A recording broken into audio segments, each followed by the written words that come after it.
Hi everyone, good morning. Wait, good afternoon. Good afternoon. Good afternoon.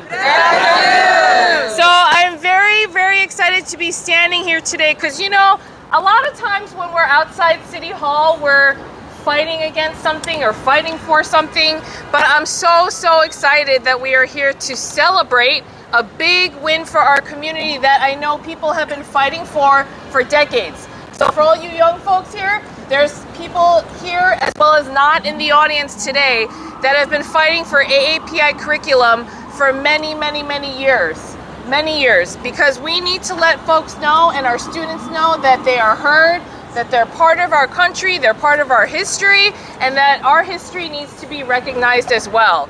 So this is a huge deal that we were able to get $2.5 million this year in the budget to start our AAPI curriculum in our schools and to really expand this process.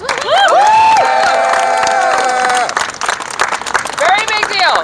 And it would not have been possible, and actually I don't know if you guys know this, but for the very first time on the council we have 7 AAPI elected officials in city council. So we got the first 2 Korean Americans, Julie Won from Long Island City, as well as myself. We got Sandra Ong representing Flushing, and we got Shaker Krishnan, who's the first Indian American representing Jackson Heights Elmhurst. And we also have, who's not with us, Susan Zhuang, who's from Brooklyn, Shahada Hanif, who is the first Bangladesh Muslim, and we have Chi Osei as well, who's representing Brooklyn. So all of us, let's give it a round of applause. So we have a very diverse AAPI coalition and subcommittee that's part of our BLAC caucus, and we are so proud to be here today for this announcement. So without further ado, I just wanted to bring up our amazing council member from Flushing, Sandra Ong. To celebrate a historic $2.5 million investment in our city budget to support an AAPI curriculum in New York City public schools. And this is a meaningful step forward for many of us and a deeply personal one. I remember as a student in New York City, I didn't see someone who looked like me in any of our books, any of our history, any of our conversations. And the rich and complex history of the Asian American community was often left out. And this investment is a chance to change that. I want to thank all my colleagues today to make the case why this matters. I want to thank the advocacy of the AAPI subcommittee of the Council's Black, Latino, Asian Caucus. And of course, the strong leadership of our speaker, Adrian Adams. In 2023, I worked with the Asian American Education Project, the United Federation of Teachers, 1199, to bring an AAPI curriculum to a K-3 school in the district in Flushing. I'm going to give a big shout out to Principal Groff, who PS244, who was very generous at that time, very kind to let this curriculum be part of the second graders in that school. And I heard there was so much positive, great reviews from that. And now with this funding, we can make this a reality in more of our New York City public schools. Again, thank you for all of you for coming out here and joining all of us. Okay, next we have Councilmember Shaker Krishnan. Hey everybody. All right. I'm going to say our history, you're going to say our power. Our history. Our power. Our history. Our power. Our history. Our power. Our history. Our power. All right. Good morning, everyone. It's so nice to see you all and be here with so much family here today, too. I'm Councilmember Shaker Krishnan, proudly representing Jackson Heights, Elmhurst, and Woodside, Queens. And as Councilmember Lee mentioned, the first Indian American ever elected to New York City government. I want to just contrast the moment we are in right now. At a time in Washington, Senate Republicans have passed a bill that not only cuts from Medicaid, food stamps, and so many public benefits, it cuts from diversity programs and diversity education across our country.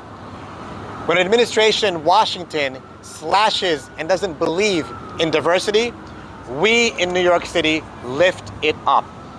We make sure to champion our immigrant stories, our immigrant communities, and that's exactly what we are doing today with our first ever in New York City AAPI history curriculum in all our public schools. I want to thank Ari so much, I want to thank AAPI for working with us, all of us as council members, and honestly as sisters and brothers in this work too, together, to make sure that we got a program together and $2.5 million in funding for something so special. The fact of the matter is, our Asian American communities, we know how invisible we have been for so long, but how essential we are to New York City, to its economy, to every bit of progress in this city. And now, finally, we are not invisible anymore when it comes to our schools and our curriculum. And I want to give an example of that. When I was first running for office in my first term 4 years ago, I was in Elmhurst when a father came up to me when I was campaigning outside of Elmhurst and said, I just wanted to meet you because my son gets bullied in school because of his dark skin. And I wanted him to know, and I gave him a poster of you that he hangs up in his bedroom, that people with dark skin like him, like you, so many others, are doing such great things across our society. And he told me that he wanted his son to have that as an example of what's possible and to be proud of his skin color. Months went by. That story moved me and brought tears to my eyes. Months went by, and I finally met him. Daniel was his name. When I went to go to a masjid where his father and Daniel both introduced me to the entire masjid where they go. And at that moment, I spoke to him too about how it's so important to have pride in who he is, his story and his heritage, and yes, his skin color too. I tell that story because part of the reason why our children like my own, when they don't see themselves in their curriculum, in what they learn in school, when they don't see themselves in who they are, that stays with them throughout their lives. I can only imagine the difference it would have made to have this curriculum for me when I was a child too. So for every Daniel who's out there, for every child like my own that wants to see themselves and learn their history, now they finally will. And I'm so proud here in New York City, we are doing something historic today that celebrates who we are, why we matter, why our stories matter, and how our history is still being written. Today is about our history, our power. Our history, our power. Our history, our power. All right, thank you so much, everybody. Yay. And next, I want to call up my sister from another mister, because in 2021, New York City didn't just elect one Korean American woman, they elected two. Julie Won from Long Island City. Good afternoon. My name is Julie Won. I'm currently the council member in the Queens Korean Sandwich on Western Queens. I represent Long Island City, Sunnyside, Woodside, and Astoria, along with my sister Linda Lee in Eastern Queens. And together, along with Councilmember Sandra Ung, Councilmember Shri Krishna, Councilmember Shahana Hanif, Chio Se, Susan Zhuang, we were able to finally get our $2.5 million to support our Asian American Pacific Islander, including South Asians and Native Hawaiians, history curriculum included in the city's budget. Let's give us a round. As you see from our youth behind us, their shirt says New York State needs to teach localized history. Because as you heard, our histories are still being written, but if we don't tell our own stories, if we don't document, archive, and share them and teach them, then no one else will. That's right. From the Japanese internment camps to our Chinese Exclusion Act, to currently where we're talking about the stripping of birthright citizenship, we cannot allow bad parts of our American history to repeat itself. And that is only going to be done if we fight, if we document, teach, and raise awareness of what has been done in the past so that we never repeat it again. I want to thank all of our partners for already doing the work. I gotta say, we were ahead of the curve when they said, just show us a curriculum and we'll give you the money. We're like, got one here. Yes. It's already being taught where? We're like, in these schools. So we had to really push and fight. And I hope that next year we can double this funding to be $5 million to match the funding of other history curriculums. And we will continue to join you in the fight in New York State to make sure that we have the survey bill that goes through to survey all of our public schools in New York State to figure out which schools are teaching localized history curriculum already and which ones need to be done. And we hope to continue to push for the REACH bill to pass so that way we could truly have a standardized education of our own stories taught in all of our public schools. So thank you so much for being here. Let's continue to work. That's right. We will not be invisible and we will be seen. And it takes partners and allies to do this work. And one of our crucial partners in this work is CUNY. We have ARI, Asian American Asian Research Institute, ARI, that's part of CUNY. So to represent CUNY, we have Frank Wu, president of Queens College. Good afternoon, friends. What a great day. I'm going to make 3 points really quickly. The first is Asian American history is for everyone because the margins are creating a new mainstream. The past is never over. Birthright citizenship is under attack right now, and it's thanks to someone, the first Chinese American in the 1890s, born in San Francisco, that all of us here, born on these shores, can claim to be equal members of this nation. Yet, there's an effort now to strip not only us, but our parents of respect and dignity, and it's because people don't remember. They have forgotten all of this past that we are now restoring to the curriculum. We've always been there. It's just that we were overlooked. Second, to call yourself Asian American, to embrace Asian American identity and this history is to unify. There are demagogues who will say this is division, but it is not, because if you look at those gathered on these steps, there are many here whose ancestors, there would have been no love lost among them. Yet here in the United States, we claim our place as Asian Americans, forming a coalition, and that's how this was done. Not by any single individual, not by any ethnic group, but through a coalition effort. Third, it's good to cheer for that. Third and finally, the City University of New York, through ARI, is building the leading resource for this magnificent city for public policy research about Asian Americans. The next speaker, the Dean of ARI, is someone who has done such great work to ensure that when people talk about Asian Americans, they have the facts and figures. The pandemic is now over, but when we were in the throes of the anti-Asian violence, everyone promised us that they now saw who we are. This is making good on that promise. Congratulations to one and all. Woo! Actually, the true representative of ARI, we got John Chin, who's our director and dean. Woo! Good afternoon, everyone. My name is John Chin, and I'm the interim dean of the CUNY Asian American Asian Research Institute, also known as ARI. Asian American and Pacific Islander students make up nearly 19% of New York City's public school students. That's more than 170,000 students.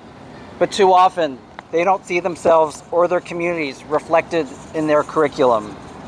Through our localized history project, which is led by Shreya Sundaram and the wonderful students who work with her over here.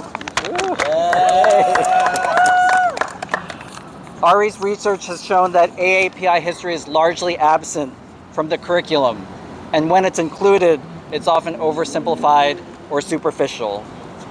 All students, AAPI and non-AAPI alike, deserve an education that reflects the full diversity of our city and our nation.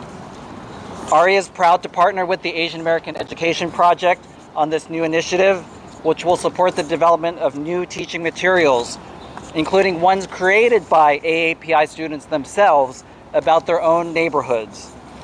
This initiative also ensures that those materials don't just sit on a shelf, but make it into classrooms through teacher professional development and lesson plans tailored to each grade level. We're deeply grateful to Council members Linda Lee, Shaker Krishnan, Sandra Ung, Julie Wan, and all the members of the AAPI subcommittee of the Council's Black, Latino, and Asian Caucus. Thanks to their leadership, this historic initiative will enrich learning for all students across this great city. Thank you. So on the one hand, we got the academic partners that need to carry out this work, but on the other hand, another important partner is the nonprofit organization that actually developed the curriculum. So now I want to bring up why did I say Howard? I'm sorry. Stuart Coe, who is the Executive Director of Asian American Education Project. Thank you so much. Yes, Stuart. Thank you very much. On behalf of the Asian American Education Project and our other co-executive director, Pat Kuo, let me thank you all for coming today. We especially want to thank our council leaders, Linda Lee, Sandra Ong, Shaker Krishnan, and Julie Wan. Let's thank them again. Our other New York staff couldn't be here today, but they have worked tirelessly on our pilot project. And let me just briefly thank the people who have been involved in the pilot project. SEIU, represented by Katie Karakovic and Tina Collins. UFT. UFT has been one of our partners, and 1199, David Ho and Lena Cordero, who have been tireless partners on our 2-year pilot project. So we know our program works. Our program works to educate not only Asian American students, but all students, Black, Latinx, white students, because as Frank said, everybody needs to know about our history. Let me also thank the tireless work of CACF, Vanessa Lung and staff, who have been wonderful. The Committee of 100 is here as well. They have written lesson plans that we help translate into lesson plans for middle schoolers. And then obviously our key partner is the Asian American Asian Research Institute and CUNY. Let's thank them again. And John. And we've come to appreciate Shreya's work, and we know we're going to work a lot in the next year or two. I think we've said it before, but the statement that the New York City Council has made is resonating and reverberating throughout the country. And the statement is that Asian American and Pacific Islander history is American history. Am I right? Only by knowledge and sharing through education can we get the point across through diversity that our background and our history make up a large part of American history. And you don't understand American history. Today, this week is July 4th, the independence of the United States of America. And the reality is that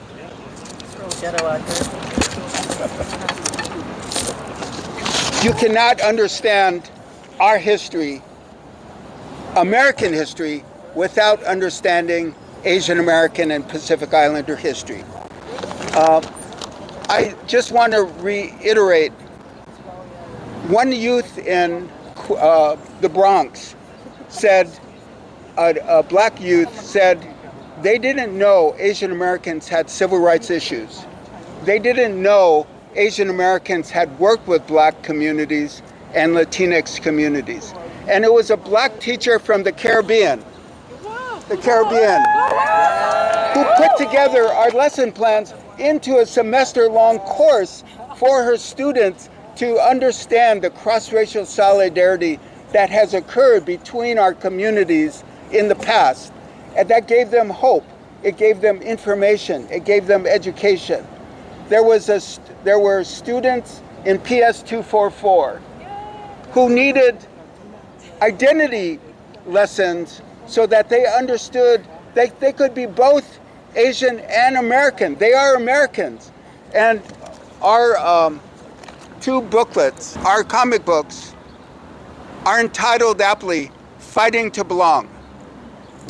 And as I spoke at a press conference at PS244 just a month ago, I said, too often we have to fight to belong, but we do belong. Am I right? Yeah. And then we have issued a booklet on cross-racial solidarity in the United States. And our communities don't know that. I got a Lifetime Achievement Award at the Mexican American Legal Defense Fund a few years ago. And I explained how the Filipino American farm workers started the Delano grape strike and united with the Mexican American farm workers and Cesar Chavez. They loved the story, but nobody had ever heard about the Filipino American farm workers. Nobody. So we have a lot of work to do. We know all youth will benefit from this curriculum. They will understand our struggles and our contributions and our achievements. It will make America stronger. Let me just say that very briefly, we're going to work with CUNY and AARI to develop curriculum, especially localized curriculum led by youth. We're also going to add to our 150 lesson plans. In the last year and a half, we've added 10 lesson plans on South Asians, a fast-growing Asian ethnic group. We have added stories on Pacific Islanders. So the stories that you don't usually hear, we're working on. So we'll work with CUNY. We also will do curriculum dissemination in at least 100 schools. We'll also distribute our outreach. And let me just wrap up. We have done trainings in at least 20 states. New York City is now the pace setter. It's the leader of all the cities in the United States of America. Because those cities, they may pass a mandate, but they offer no support. New York City is #1 in the United States in providing support to implement Asian American studies. Thank you very much. Okay, so really quickly, another partner that we would not be able to do this with is our union partners. So really quickly, I just wanted to bring up Katie from Katie from UFT to come and say a few words as an ELL specialist as well. Great. Good afternoon. I'm here with greetings from UFT President Michael Mulgrew and Vice President for Education Mary Vaccaro. And I'd just like to read a few words to start from Michael Mulgrew. The New York public school system is the most diverse school system in the world. We are pleased that the budget will provide funding that supports the professional development and implementation of an AAPI curriculum in New York City public schools. As President Mulgrew stated, we have a wonderfully diverse school system. And that's why the UFT has been very proud to partner over the last 2 years on the pilot program together with AAEDU, SEIU, and members of the New York City Council. We want to congratulate Stuart and Pat at ADU and their team for their persistence and in creating not only quality curriculum, but also the commitment to those schools that have been working in the pilot to make sure that that curriculum meets the needs of their communities and so that all students can make connections and cross-cultural connections no matter what their background. And we also want to commend our partners at the City Council, including including Linda Lee for initiating this proposal, Sandra Ung for supporting the pilot, and all of the members of the subcommittee for seeing it through.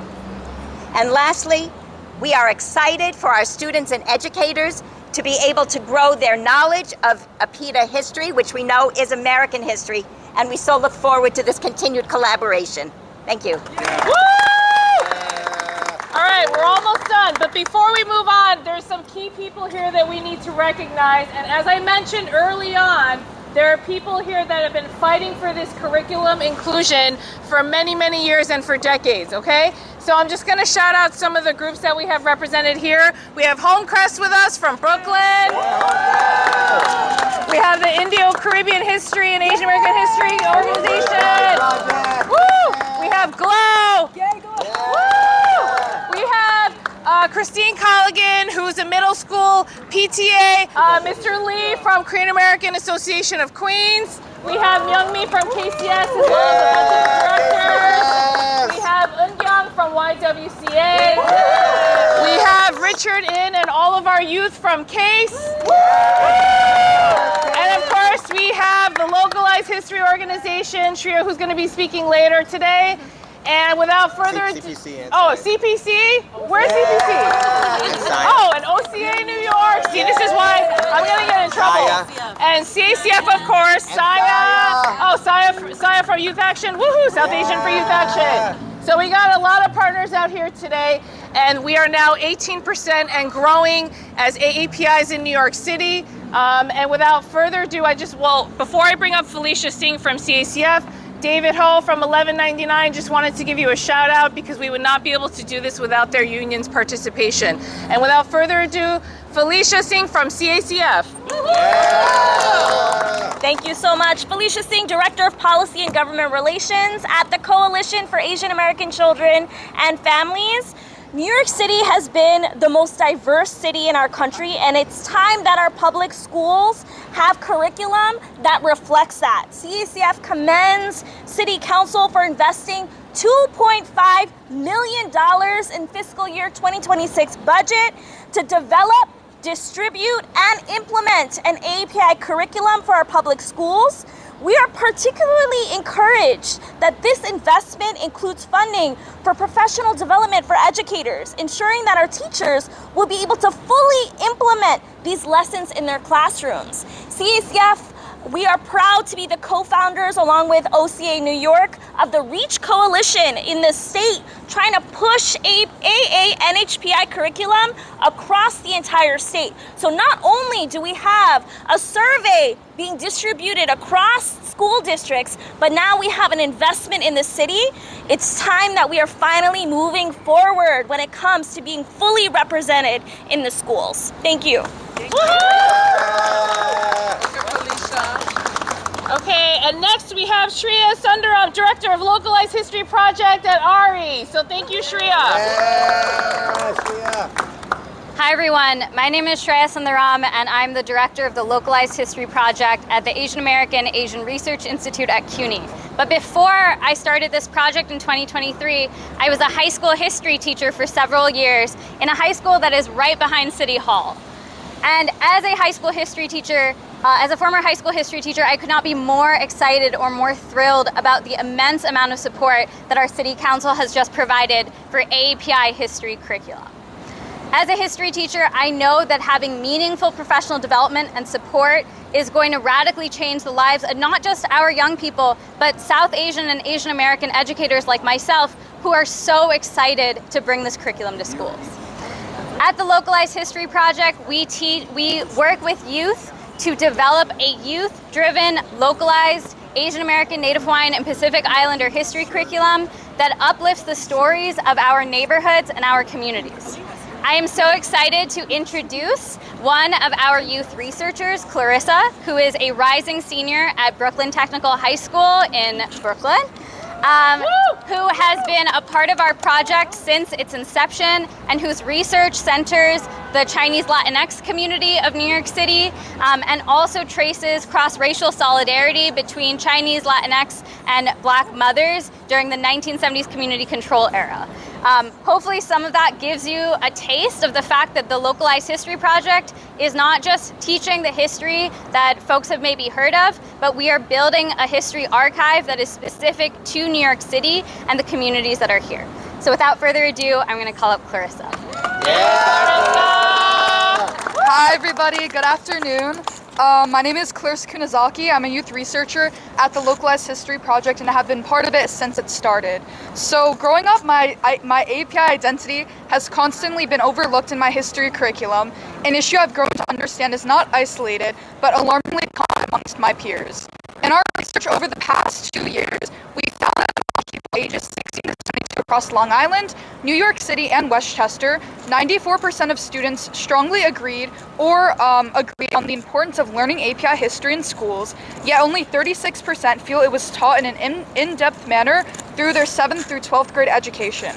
Moreover, we found that 80% of students believe that that history curriculum excludes the histories of solidarity between API communities and other communities of color, and 85% of students agree that the history curriculum excludes the history of Native Hawaiian and Pacific Islander communities. The work Localized History Project has done in the past 2 years has tackled these realities by serving as a vehicle for action, where over 50 youth like myself have been empowered and given the support to actively shape the histories we want to see represented in our history curriculum directly. We've constructed the Localized History Archive, contributed to scholarly discussion, and rightfully asserted the histories of our local communities that are far too often ignored and pushed to the margins. Some of our archival exhibits, which some were mentioned, include Black, Latino, and Asian solidarity during the 1970s community control era in Two Bridges, which is right near here, New York City Indian intellectuals, 1900s radical anti-colonialism, We've Always Been Here, South Asian queer activism in 90s New York, and a history of Chinese Latino migration to New York City. The level of empirical and historical research, advocacy, and people I've had the privilege to engage with has made me realize the power that lies in intergenerational change and youth voice. With this funding, we will reach not just more ANHPI youth, but students across all backgrounds and identities. In times where ANHPI and marginalized histories are not just being omitted but actively attacked across the country and the world, our project is needed now more than ever. Teaching ANHPI history should begin with our youth because we are the ones directly experiencing it and are the best equipped to change it directly. The Localized History Project has been a place of no other of community, belonging, and empowering for youth like myself. I'm beyond excited for our work to expand through this funding so we can continue to share our stories and foster coalition. We want to extend our deepest thanks to our elected officials and allies for advocating on behalf of young people, and look forward to continue building a localized, community-informed, and youth-driven AA and HPI curriculum for New York City. Let's make history together. Thank you. I also want to recognize we've been joined by Council Member Carlina Rivera. Do you want to say a few words? I'm Carlina Rivera, a humble councilwoman. I grew up in the Lower East Side in Chinatown. New York City is my home, and it is our diversity and being inclusive that truly is our strength. We had big victories in this budget, but $2.5 million for AAPI curriculum for the implementation, the distribution of it is really historic. And it's time that we celebrate our artists and historians, our scientists, and that we recognize that it is our AAPI community that has really created this city, that has built this city, and has really drawn so many families. We're a strong council. I'm really proud of you all. And I want to just thank my colleagues because they have been relentless in this fight in terms of recognition and honoring the pioneers and our elders, and I'm proud to celebrate this day with all of you. Thank you. So thank you so much again, and I just want to reiterate, none of this would have been possible without the work that the first generation before us did. So I just want to recognize our first generation Asian American AAPI immigrants, because I still remember back in, 2013 or 12, when we were standing in that hot gymnasium with Mayor de Blasio, and he announced Lunar New Year as one of the holidays. And that was a huge victory. And I know even back then, we were fighting for AAPI curriculum to be included, and it only gets better. It's been finally recognized on the school calendars with Lunar New Year. We have Diwali. I have a bill to promote Vaisakhi also, and recognizing that celebration for the Sikh community. So there are a lot of things we need to do to pay it forward. And so we're just so grateful and honored to be here. And I just want to thank all my colleagues and the community organizations, community leaders, advocates for putting this together. And one more time, our history, our